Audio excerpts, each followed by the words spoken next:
Greetings. Over the past few weeks, we here at Maranatha have been looking at the church, what it is and what it does. And we've been building this structure as a metaphor, as an illustration of the various parts of the church. We began with the understanding of worship as the foundation, where we see God and who He is and what He's done and what that means to us and how we can respond. Then we looked at discipleship and faith formation as the structure and the support pieces of the building itself.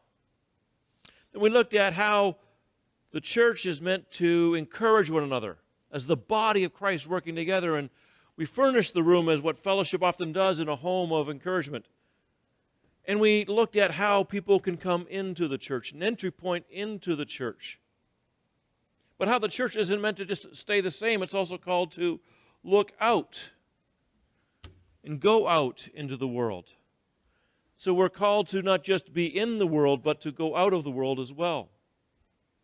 And so we looked at all of these parts, and it's incredible how God has built His church. And the parts are there for us to look at and understand, but if there's no power to make the church go, it just becomes a building that's stagnant and possibly even empty and powerless. It's a bit like a power cord, power bar, where there's all kinds of opportunities to plug things into, whether it's ministries or programs or possibilities. But unless the source is connected to a greater power, none of these things will ever work.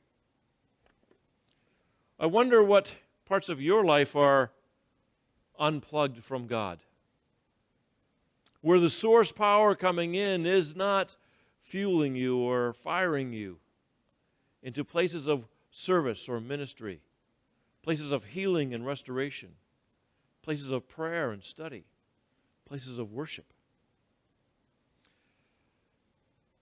Zechariah 4:6 tells us this, and I'm reading from the New International Version today. So a message came to Zerubbabel from the Lord, and he said, "Your strength will not get my temple rebuilt. Your power will not do it either. Only the power of my Spirit will do it, says the Lord who rules over all."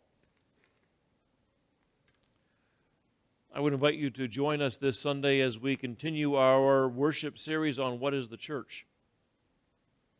As we look into the power of God to fill His church, and that power that's available to us to be the church.